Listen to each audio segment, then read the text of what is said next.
Good morning friend, कैसे हो आप लोग। मैं तो बिल्कुल ठीक हूँ। आप लोग बताना आप लोग कैसे हो। तो मैं आप लोगों को क्या बता रही थी, तो गृह प्रबंध एवं आंतरिक सज्जा का एक चैप्टर है रंग, जिसे इंग्लिश में कलर कहते हैं। मैं आप लोगों को वो समझा दी हूँ, पूरा कंप्लीट करती हूँ। आज थोड़ा सा बचा हुआ है, जिसे बताने के बाद मैं आपके यूथ में जितने क्वेश्चन दिए हैं आपको कराऊंगी। आप देखना, अगर मेरा वीडियो जिन लोगों ने भी देखा होगा ध्यान से, उनको यूथ के सारे क्वेश्चन बिल्कुल ज़बान पे जैसे लगा कि मैंने सारे क्वेश्चन मुझे आ रहे हैं और मुझे कोई टेंशन नहीं है। तो चलिए ज़्यादा बातें नहीं करते हैं, जो टॉपिक जो बचा हुआ है उसको ख़त्म करते हैं, उसके बाद यूथ के क्वेश्चन करेंगे। कल मैं आप लोगों को रंग योजना बताई थी, जिसे आपको मैंने इस तरह से एक कॉपी पे ग्राफ के माध्यम से बताई थी कि ऐसे ही रंग योजना चलती है। ये देखिए, मैंने आपको ये चीज़ कल बताया था कि सिमिलर कलर और कंट्रास्ट कलर करके, तो वही चीज़ आज मैं आप लोगों को क्या करती हूँ, एक्सप्लेन कर देती हूँ। तो लिखा हुआ है रंग योजना कलर स्कीम्स। सुंदर रंग संयोजन के लिए रंगों में कला के सिद्धांतों का महत्व एवं रंग चक्र की जानकारी होना आवश्यक है। आपको पता है कि जितने क्या बोलते हैं कला के सिद्धांत हैं, वही रंगों के भी सिद्धांत हैं, और उसका उपयोग क्या होता है, रंगों में होता है। ठीक है। उसके बाद आता है कि रंग योजना क्या है। तो देख लीजिए, उसमें यही लिखा हुआ है कि साथ ही व्यवहारिक ज्ञान, निरंतर अभ्यास एवं कठिन परिश्रम की जरूरत होती है। कोई भी व्यक्ति जन्म से कलाकार नहीं होता, उसे कलाकार बनने के लिए अथक प्रयास करना पड़ता है, साधना करनी पड़ती है। सज्जा में रंगों का उचित प्रयोग उसके सौंदर्य एवं आकर्षण अतिशय वृद्धि कर देते हैं। रंग योजना क्या है, क्वेश्चन आता है रंग योजना है क्या। तो ये गृह सज्जा में किस तरह सहयोगी होते हैं, इनका उपयोग कैसे किया जाना चाहिए, इन सब का पूर्ण ज्ञान गृहिणी को होना चाहिए, तभी वह सुंदर, आकर्षण एवं मनोहारी सज्जा कर सकेगी। रंग योजना मुख्यतः कितने प्रकार की होती है, तो आप देख सकते हैं यहाँ पे रंग योजना दिया है कि 2 प्रकार की होती है। एक अनुरूप रंग योजना, जो मैं कल आपको बताई थी, सिमिलर कलर स्कीम। दूसरा है विपरीत रंग योजना, जिसे कंट्रास्ट कलर स्कीम कहते हैं। तो अनुरूप के अंदर मैंने आपको क्या बताया था, 2 बताया था, एक रंगी योजना और एक समीपवर्ती रंग योजना। तो एक रंगी का मतलब क्या होता है, मोनो कलर स्कीम, और क्या बोलते हैं, समीपवर्ती को एनालॉगस बोलते हैं इंग्लिश में। तो आप देख लो, पहले नंबर 1 पे अनुरूप रंग योजना, जिसे सिमिलर कलर स्कीम कहते हैं। इसे मिलती जुलती रंग योजना भी कहते हैं। अनुरूप रंग योजना को और किस नाम से जानते हैं, तो इसे मिलती जुलती रंग योजना भी कहते हैं। इसमें उन रंगों का प्रयोग किया जाता है जो समरूप मतलब सिमिलर होते हैं। ये रंग योजनाएं शांतिदायक होती हैं। कैसी होती है, शांतिदायक होती हैं। अनुरूप रंग योजना भी 2 प्रकार की होती है, जिसमें एक रंगी योजना, monochromatic colour scheme, and second number समीपवर्ती रंग योजना, जिसे एनालॉगस कलर स्कीम कहते हैं। कल मैंने आपको ये चीज़ें समझाई थी कि सिमिलर में 2 है, एक रंगी योजना है और दूसरा क्या है, समीपवर्ती रंग योजना। तो इसे क्या कहते हैं, मोनोक्रोमैटिक कहते हैं, और इसे क्या कहते हैं, एनालॉगस कहते हैं। तो आप देख सकते हैं मोनोक्रोमैटिक कलर स्कीम, इसे सॉफ्ट टोन, वन ह्यू या वन मोड हार्मनी भी कहा जाता है। क्या क्या कहा जाता है, तो इसे सॉफ्ट टोन क्या कहा जाता है, सॉफ्ट टोन एक नंबर, नंबर 2 वन ह्यू। वन ह्यू तो है क्योंकि इसमें एक ही रंग का प्रयोग है, तो वन ह्यू हो गया। One mode harmony, one mode harmony, ठीक है, 3 नाम से इसको जाना था, एक सॉफ्ट टोन, एक one hue and one mode harmony भी कहा जाता है। इस प्रकार की रंग योजना में केवल एक ही रंग के विभिन्न टिंट या शेड, मूल्य एवं क्रोमा का प्रयोग किया जाता है। ठीक है, इसमें एक ही रंग, जैसे लाल रंग आप पकड़ लो, तो लाल का हल्का लाल, टमाटर मतलब हल्के से हल्का गाढ़ा लाल, रोज रेड, टमाटरी रेड, उसके बाद ईट रेड, ब्लड रेड, ऐसे करके सारे रेड के टिंट और शेड का प्रयोग किया था। यही मतलब है मोनोक्रोमैटिक कलर स्कीम, अर्थात एक ही रंग में सफ़ेद व काला रंग मिलाकर मिलते जुलते रंग बनाए जाते हैं और कमरे की विभिन्न दीवारों, कालीन, पर्दे, मेजपोश, फर्श, फर्नीचर आदि की सज्जा की जाती है। ठीक है, इस चीज़ में क्या है, ये एक रंगी योजना में। यद्यपि एक रंगी योजना सुखद, शांतिदायक एवं सुंदर प्रतीत होती है, सुखद लगती है और शांति प्रिय होती है, शांतिदायक, मगर मनोरंजन एवं आकर्षण नहीं दिखता। इसमें आकर्षण नहीं होता भाई, जब एक ही रंग है तो सिंपल सी बात है, अट्रैक्ट कैसे करेगा। वो तो होता है नहीं, जब एक रंग, एक कॉम्प्लीमेंट्री रंग में, कि मतलब एक रंग के साथ क्या होता है, दूसरा जो रंग होता है वो उसका पूरक होता है, तो वो क्या होता है, वो आकर्षण करने वाली कलर स्कीम होती है। नेक्स्ट है समीपवर्ती रंग योजना, जिसे एनालॉगस कलर स्कीम कहते हैं। इसे सादृश्य रंग योजना भी कहते हैं। समीपवर्ती रंग योजना को एनालॉगस के साथ साथ और किस नाम से जानते हैं, तो सादृश्य रंग योजना भी कहते हैं। इस रंग योजना में रंगों का चुनाव मुख्यतः 2 आधार पर किया जाता है। जैसे आप कैसे जानेंगे कि ये समीपवर्ती रंग योजना है, तो इसका जो चुनाव है 2 आधार पर किया जाता है। 1 नंबर पे क्या होता है, रंग चक्र में किसी एक रंग के आधार चुना जाता है, किसी एक रंग को आधार मतलब किसी एक रंग को मुख्य रंग चुन लिया जाता है और फिर उसके आसपास के 2 रंगों को चुने जाते हैं। यही क्या होती है, समीपवर्ती रंग योजना होती है। आपके एग्जाम्पल के लिए आपको मैं दिखा देती हूँ। जैसे देखिए ये एनालॉगस है, समीपवर्ती रंग योजना है, ठीक है। पीला रंग चुन लिया इन्होंने, एक मुख्य रंग, उसके जितनी समीपवर्ती है मतलब पीला से ऑरेंज, येलो, ऑरेंज से थोड़ा डार्क येलो और एकदम प्योर ऑरेंज, ठीक है। तो ये क्या है, येलो के समीपवर्ती जितने उसके रंग होंगे वही क्या, उसी रंगों को क्या करते हैं, एनालॉगस या समीपवर्ती सादृश्य रंग योजना, मतलब एक समान जो रंग दिखते हैं उसे इस योजना के अंतर्गत रखा जाता है। और फिर उसके आसपास के 2 रंग चुन लिए जाते हैं। कुल मिलाकर 3 रंग चुने जाते हैं। यदि किसी व्यक्ति को रंग संयोजन में दक्षता एवं महारत हासिल होती है तो 5 रंगों का भी चयन कर सकता है, ठीक है। आपको मैं बता दी, आप समझ गए होंगे। नेक्स्ट है रंग संयोजन हेतु रंग चक्र के जो 3 रंग चुने जाते हैं उनमें से एक प्राथमिक, एक द्वितीयक एवं इन दोनों के बीच एक मध्यवर्ती रंग होता है। देखिए एक प्राथमिक रंग, इससे बना क्या, एक द्वितीयक रंग, देख रहे हैं ये द्वितीयक रंग बना, इसके बीच में क्या है, ये मध्यवर्ती रंग है, ठीक है। ये चार का दे रहा है, लेकिन मेन देखिए लिखा हुआ कि 3 की योजनाएं होती हैं, तो आप यहाँ से बस 3 ले लो कि एक प्राथमिक रंग, एक क्या हुआ, मध्यवर्ती द्वितीयक रंग बना, 2 प्राथमिक रंगों से मिलने से द्वितीयक रंग बना, और उसके बाद क्या, इन दोनों के मिलने से मध्यवर्ती रंग बना। तो यही क्या होता है, ये 2 आधार पे समीपवर्ती रंग का चुनाव किया जाता है, ठीक है।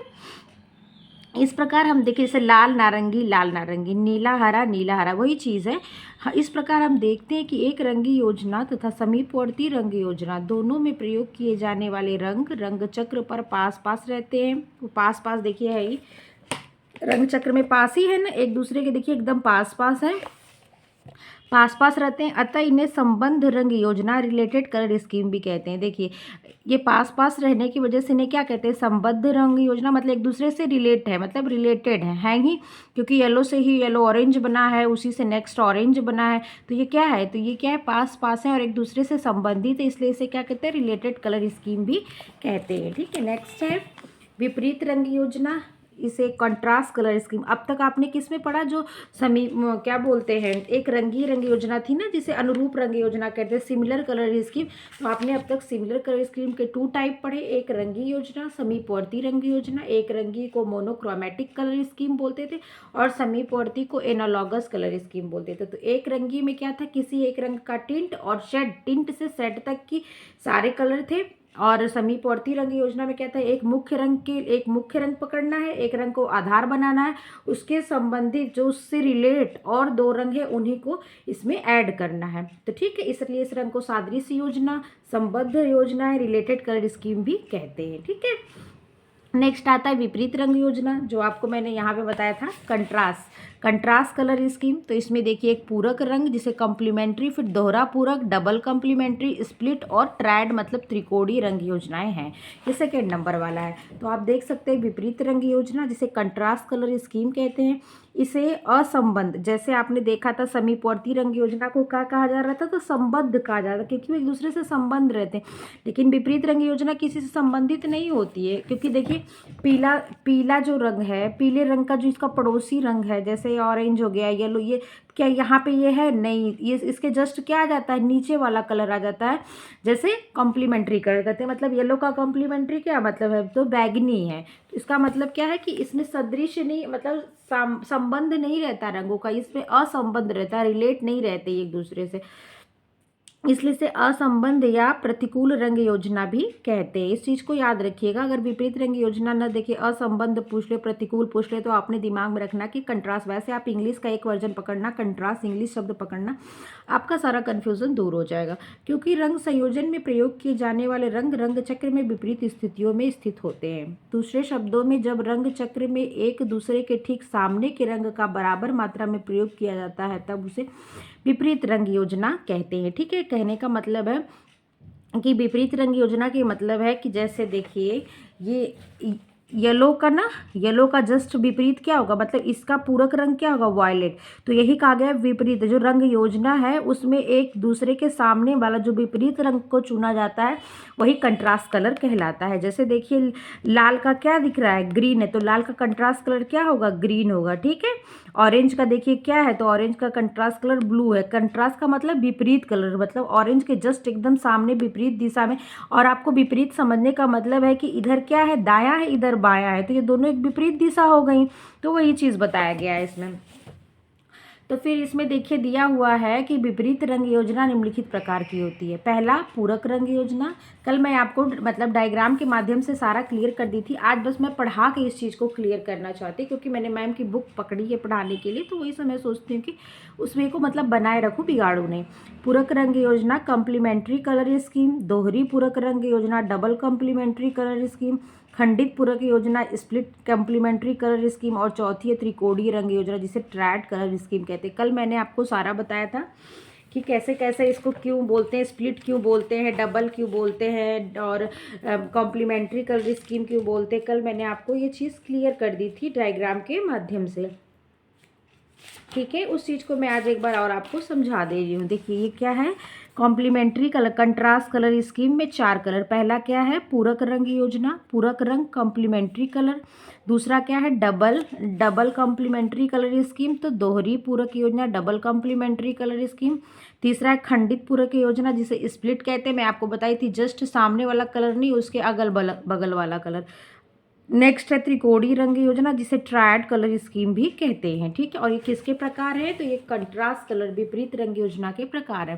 पहला है पूरक रंग योजना कम्प्लीमेंट्री कलर स्कीम। इस रंग योजना में केवल 2 ही रंगों का प्रयोग किया जाता है। पूरक रंग योजना में कितने रंगों का प्रयोग किया जाता है, तो बस 2 रंग का। ये इंपॉर्टेंट चीज़ है, इसको याद रखना, 2 ही रंगों का प्रयोग किया जाता है। जो रंग चक्र पर बिल्कुल ही एक दूसरे के विपरीत स्थिति में स्थित होते हैं। इनमें से एक रंग गर्म होता है तो दूसरा रंग शीतल।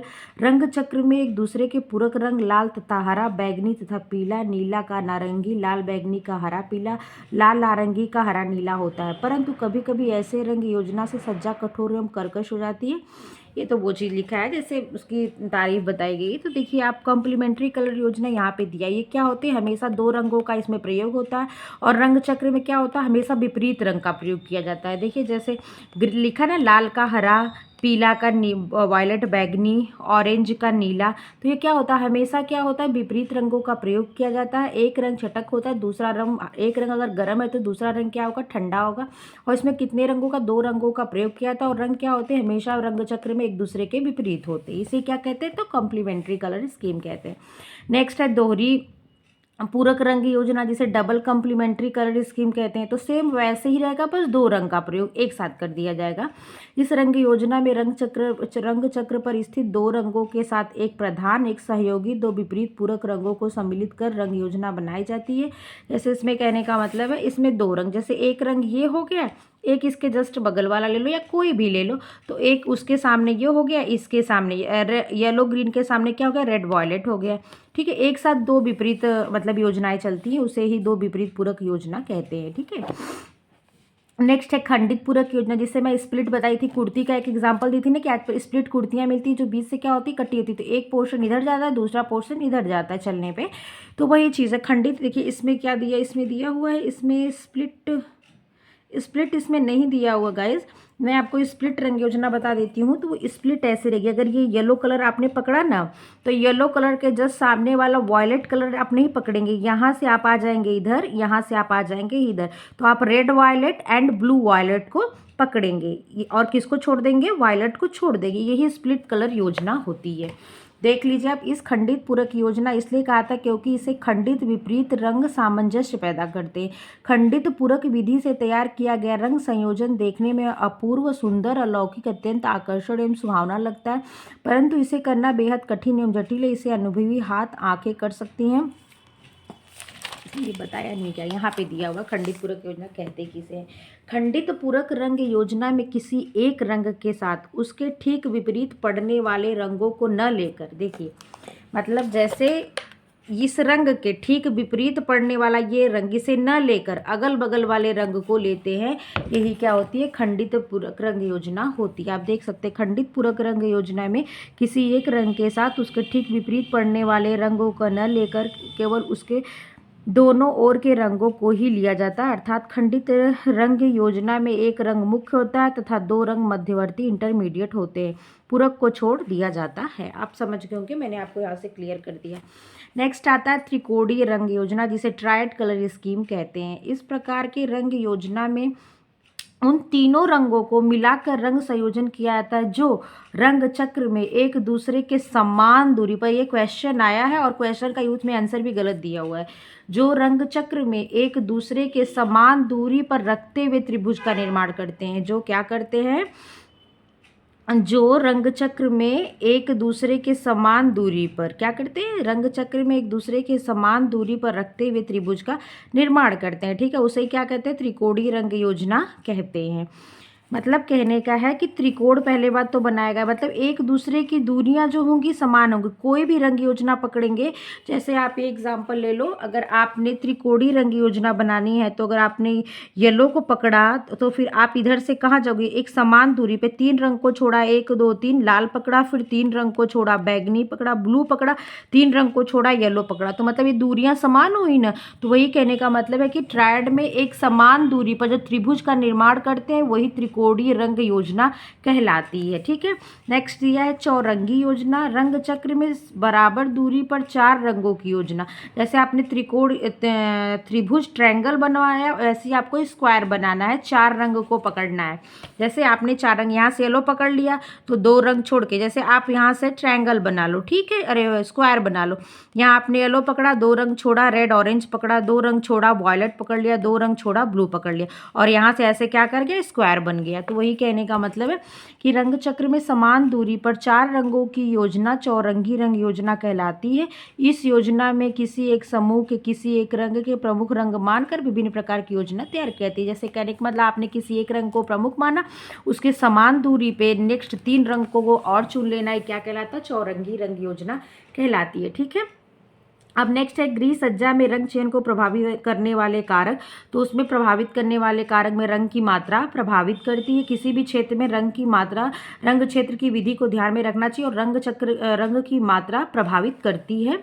और नेक्स्ट क्या प्रभावित करता है रंग चक्र को, तो प्रकाश प्रभावित करता है। सही बात है, प्रकाश, हल्के रंग प्रकाश को परावर्तित करते, गाढ़े रंग प्रकाश को अवशोषित कर ले।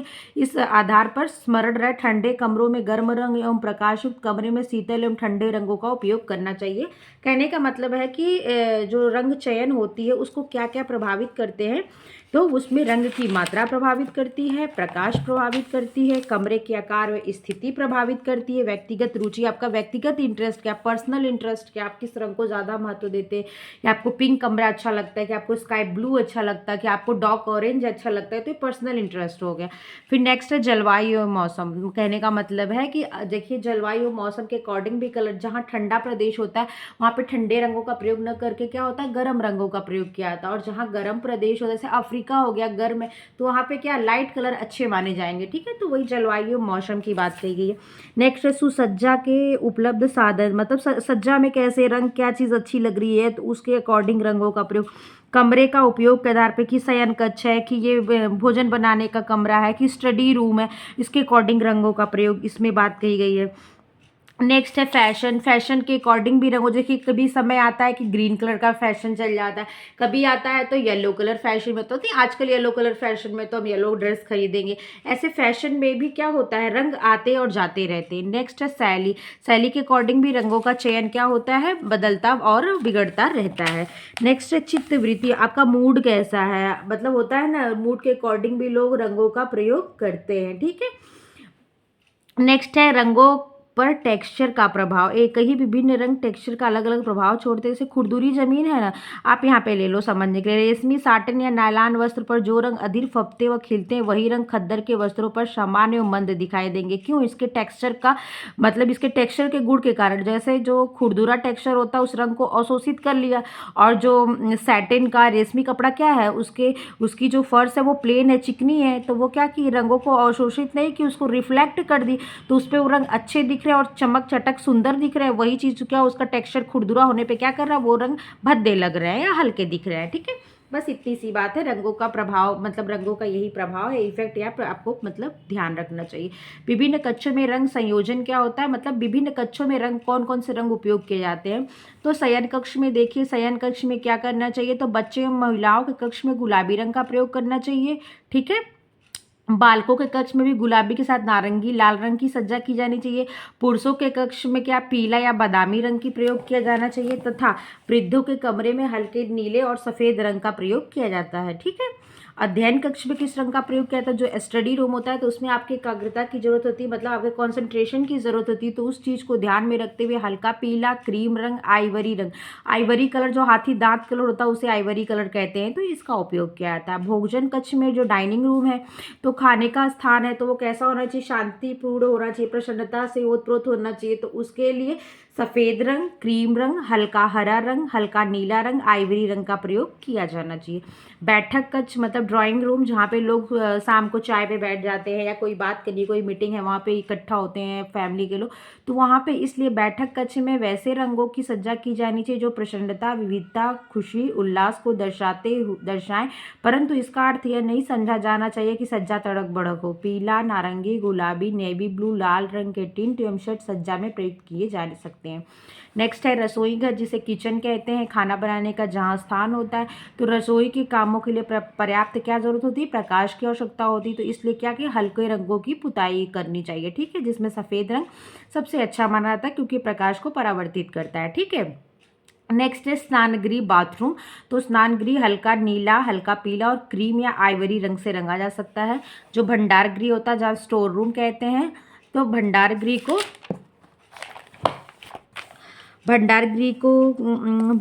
कहते हैं, उसे क्या अंधेरे कक्ष की भंडार गृह के रूप में उपयोग किया जाता है।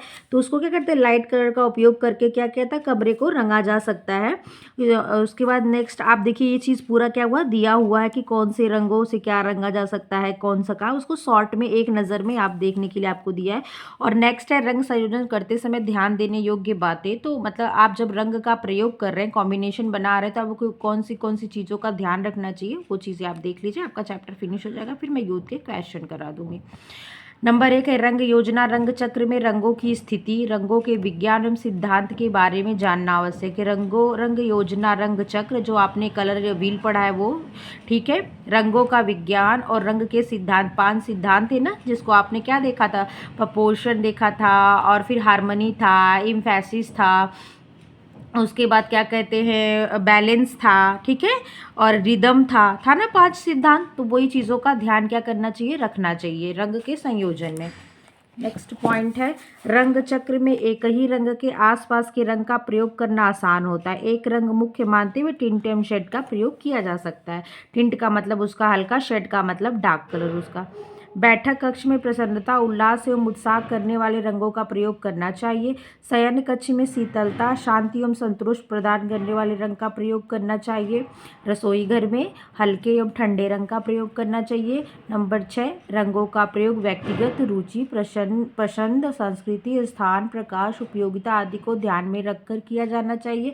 नेक्स्ट है आयु को ध्यान में रखते हुए रंगों का प्रयोग करना चाहिए। नेक्स्ट है कमरे की अतिरिक्त सुंदरता, आकर्षण एवं निखार देने के लिए कहीं कहीं चटक तो कहीं कहीं मतलब लाइट कलर का प्रयोग करना चाहिए। छत का रंग सफ़ेद एवं हल्का होना चाहिए, जो प्रकाश का क्या करेगा, परावर्तन करेगा। कलर रूम जो है फुल मतलब प्रकाश से परिपूर्ण रहेगा। एक कमरे में एक ही रंग प्रधान होना चाहिए, शेष रंग गौड़ होने चाहिए। उत्तर पूर्व दिशा में कमरों को गर्म रंग में सजाना चाहिए। जो उत्तर आपने देखा था ना, उत्तर में अगर कोई कमरा है तो उसे पीले रंग से करना चाहिए, ये चीज़ देखा था आपने। नेक्स्ट है दक्षिण पश्चिम के देखो, उत्तर पूर्व दिशा के कमरे गर्म रंग से रंगे चाहिए, दक्षिण पश्चिम के कमरे ठंडे रंग से रंगे जाने चाहिए क्योंकि ये गर्म होते हैं। ठीक है, नेक्स्ट है मौसम एवं जलवायु को ध्यान में रखते हुए कक्ष की सज्जा की जानी चाहिए। नेक्स्ट है एक कमरे में एक ही रंग की प्रमुखता देनी चाहिए। नेक्स्ट है सफ़ेद एवं क्रीम रंग ऐसा है जिसका उपयोग सभी कमरों को बेहिचक रंगा जा सकता है। नेक्स्ट है यदि छत की ऊंचाई बहुत कम है तो उसकी पुताई गहरे रंगों से की जानी चाहिए, परंतु यदि छत नीची है तो पुताई पुताई हल्के रंगों से की जानी चाहिए। यदि छत अधिक ऊंची है, मतलब आप देखेंगे जैसे पुराने ज़माने के जो घर होते थे, जैसे जो अंग्रेज़ों के, मैं एग्जांपल के तौर पे आपको बताया, जैसे अंग्रेज़ों के द्वारा जो बनाई गई बिल्डिंगें हैं, जो भवन है, जैसे रेलवे स्टेशन पे जाइए तो आप देखेंगे उनकी दीवारें क्या होगी, काफ़ी ऊंची ऊंची होती हैं। जो हॉस्पिटल्स पहले के बने हुए हैं, जो आवास है ऑफिसरों के, उनकी दीवारें काफ़ी ऊंची ऊंची होती हैं। तो दिया अगर ऐसा है तो आप गहरे रंग का ऊपर की जो छत कलर करवाइए। लेकिन अगर जो अभी प्रेजेंट टाइम में बन रहा है उनके क्या है, दीवारें उतनी ऊंची नहीं होती, तो उसके लिए आप क्या हल्के रंगों का प्रयोग करिए। यहाँ पे देखिए चैप्टर समाप्त हो जाता है। यहाँ पे नेक्स्ट चैप्टर डिज़ाइन शुरू होता है। यहाँ पे ये चैप्टर देखिए समाप्त हो गया। मैं आपको इससे रिलेटेड यूथ के जितने क्वेश्चन हैं वो समझा देती हूँ। मैं आशा करती हूँ कि आपने अगर मेरा पढ़ाया वीडियो ध्यान से देखा या सुना होगा तो आपको क्वेश्चन करने में बहुत आसानी होगी। चलिए, तब तक के लिए मेरी वीडियो देखने के लिए थैंक यू, और मेरी वीडियो को लाइक शेयर और सब्सक्राइब कर दीजिए। ये वीडियो लंबी होने की वजह से मैं नेक्स्ट एक और वीडियो बना के उसमें सारे क्वेश्चन सॉल्व करवाती हूँ।